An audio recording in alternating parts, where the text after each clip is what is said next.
Түн қабырғасы сыз тартқан жатақхананың терезесінен жел ысқырып тұр. Жағдайы жоқ әйел мен екі баласы бір бөлмелі жатақханада тұрады. Сырттай қарасаң өмір сүріп жатқан отбасы сияқты.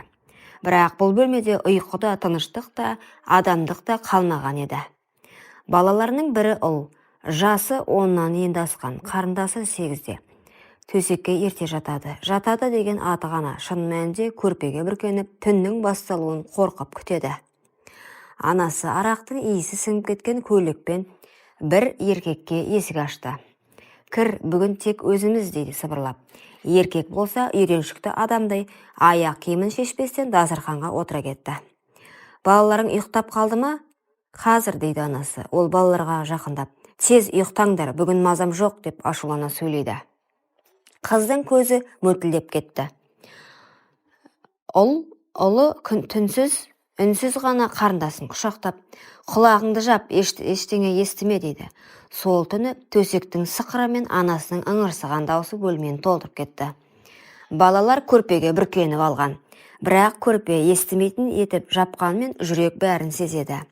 Мама, деді қыз жылап, үндеме, қазір ұйықтаймыз деп сыбырлады ағасы.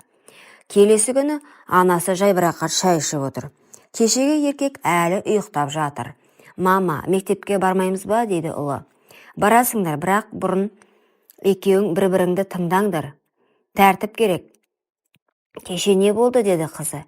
Ештеңе болған жоқ, үйрене беріңдер. Ертең сендер де мама-папа боласыңдар ғой. Қызы үндемей қалды. Ұлының көзі қатқылдана түсті. Күндер өтті.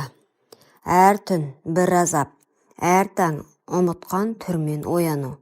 Көңілдестер ауыса берді. Бірде ұзын, бірде семіз, бірде арақымыр, бірде бәлеқор. Бірақ бәріне ортақ нәрсе балалардың көзінше шешелерімен жатын бөлмеге енетін еді. Балалар, қарамаңдар, ұйықтаңдар деп айқайлағанымен қабырға жұқа, дыбыс өктем, жүрек сезім тал. Бір таң, анасы кір жуып жатқан, ұлының көзі сабын емес бөтелке толы пакетке түсті.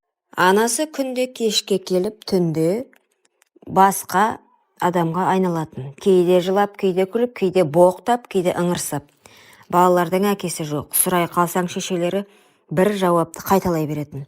Ол сендердің болашақтарыңды бұзатын адам еді, мен оны кетірдім. Бірақ шындық басқа еді. Әкелері өз балаларын жақсы көретін, қарапайым құрылысшы болатын. Бірақ әйеліне еркек жетпейтін. Жаңадан тапқан көңілдесімен бірге болу үшін балалардың шешесі күйеуіне алаяқтық жасады. Қоймадағы заттарды ұрлап, соның күнәсін еріне жапты. Бір күні түнде полиция келіп, әкесінің қолына кісен салып кеткенде балалар ұйықтап жатқан. Сол кеткеннен оралмады. Түрмеде туберкулез жұқты, уақытылы емделмеді, көп өтпей қайтыс болды.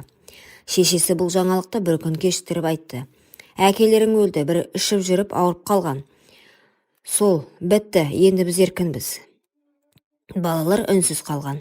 Олардың әкесінен басқа қорғаны жоқ еді, ал енді тек түнгі ыңырсық, күндізгі боқтық. Бір палатка ішіндегі балалық, жас. Шешесі тағы да 2-3 күнге жоғалды. Үйде тамақ жоқ. Ол мен қарындас базардың бұрышында барып шемішке сатты. Кешке тапқан 400 теңгемен бір бөлке нан, бір пакет печенье алды. Сосын ойнауға бел буды. Палатка құрайық, деді қыз. Қайда? 2 орындықтың арасында көрпе ілейік. Мен шемішке саттым ғой, нағыз ана болдым. Жарайды, ал мен папа болам. Балалар көздері көріп жүрген өмірді ойын қылып қайталады. Қазір біз үйлендік, деді ұл. Тамақ дайындау керек, деді қыз. Сосын сок ішеміз екеуміз.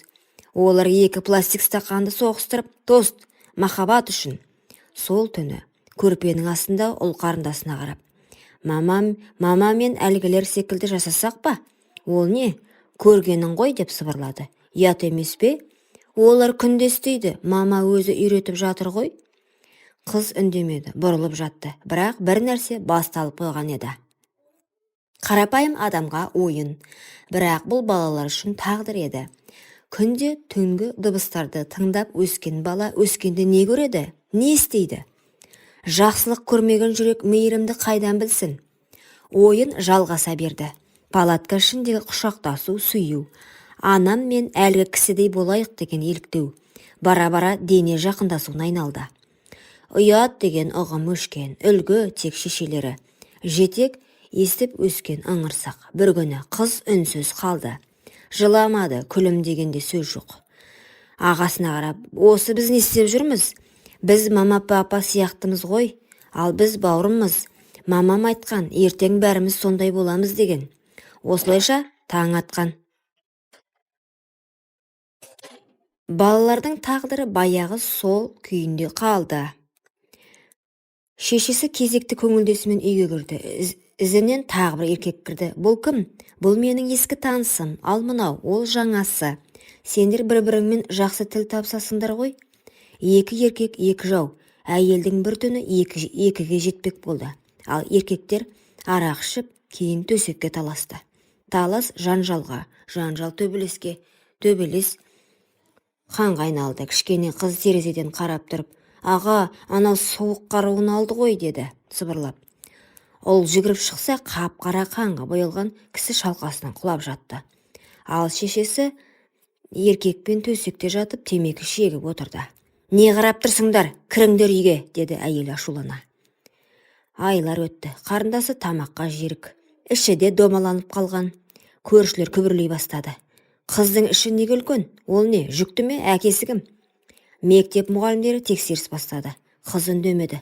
Ағасы да үндемеді. Тек түнде біз не істедік, аға? Ешкімге айтпа. Бұл біздің құпиямыз. Анасы естіп қалған. Сен бе? Әй, оңбаған. Өз қарындасыңды бүлдірдің бе? Сені түрмеге жаптырам, тұқымсыз. Әкеңнің кегін сенен алам. Қыз жылап. Мама, ол тек мені жақсы көрді. Басқа ешкім мені жақсы көрген жоқ. Анасы қолындағы шәйнекті ұлының бетіне лақтырды. Шәйнек бос болатын. Бірақ баланың жан дүниесін қайнатуға жетіп-ақ жатты. Қыздың іші дөңгеленіп кеткен. Ауыл арасында өсек тарады. Кімнен, не істеген? Өз ағасынан ба? Не масқара? Мектепте ешкім бетіне тура қарамайтын. Мұғалімдер үндемейтін. Өйткені бәрі сезіп отыр. Бұл жай ғана бала емес, бұл қайғының құрбаны. Абортқа апару керек, деді шешесі. Ақша жоқ, бірақ қалайда тауып алам.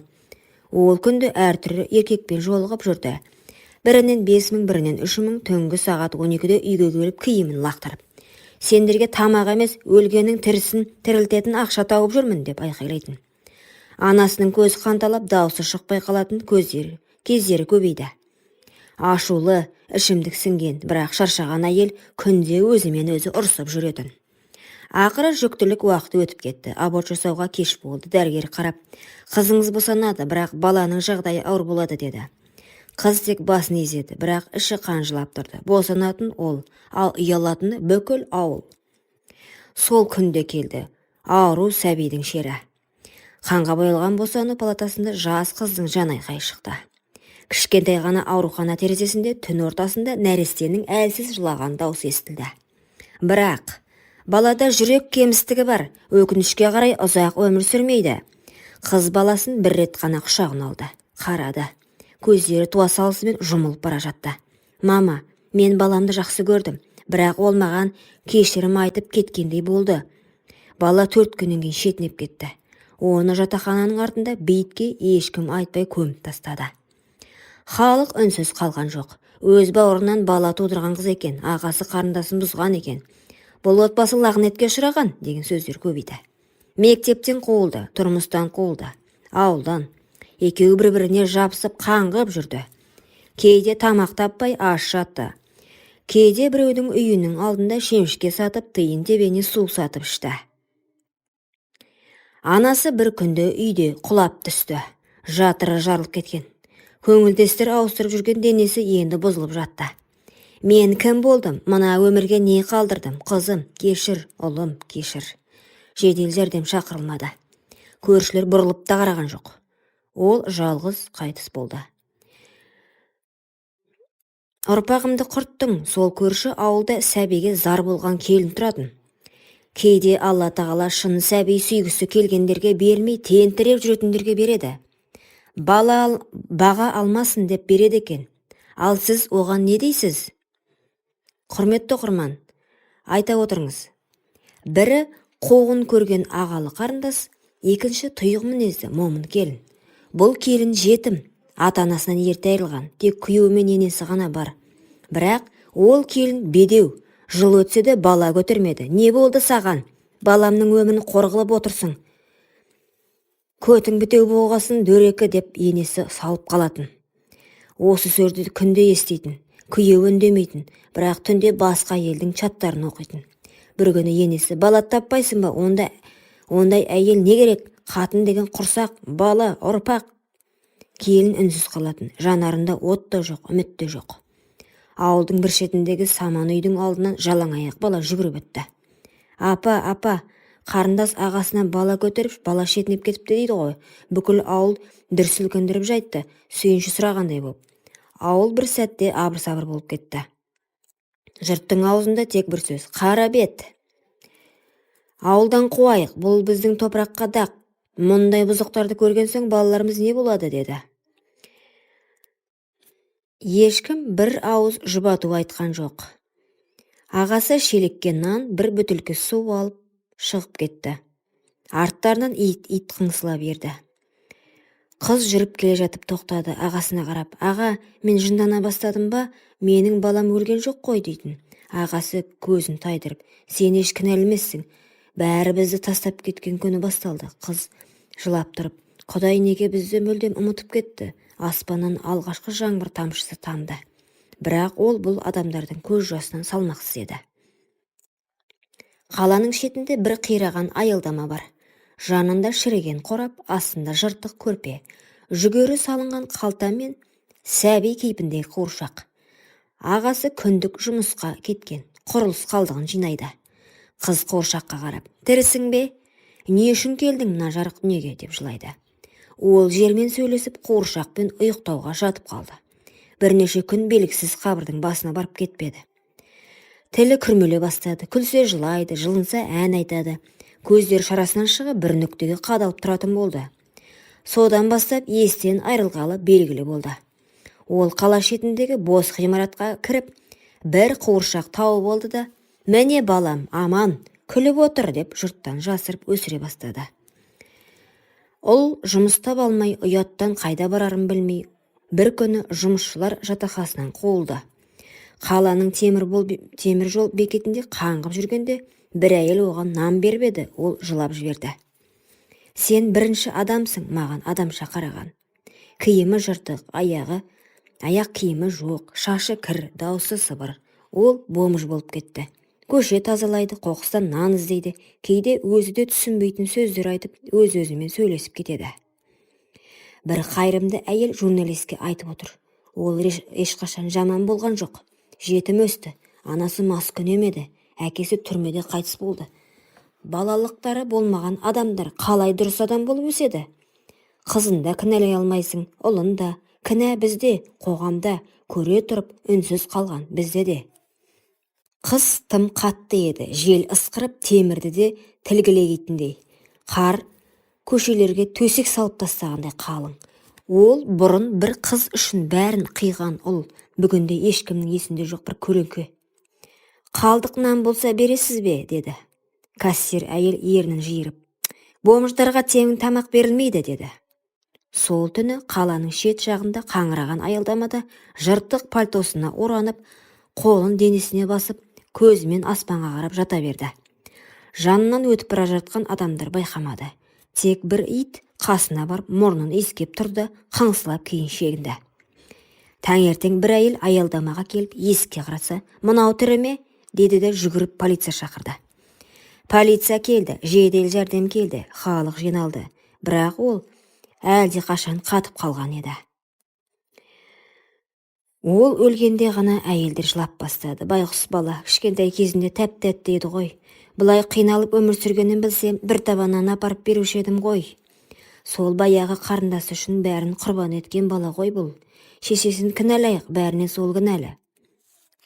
Кейбіреулер күбірлеп: анасы маскүнем, шешесімен бірге ойран болған отбасы, қызы да есінен ауысқан. Қазір қуыршақпен сөйлесіп жүреді екен. Сол баласы шетінеп кеткеннен кейін қыз мүлдем басқа адам болыпты, деді.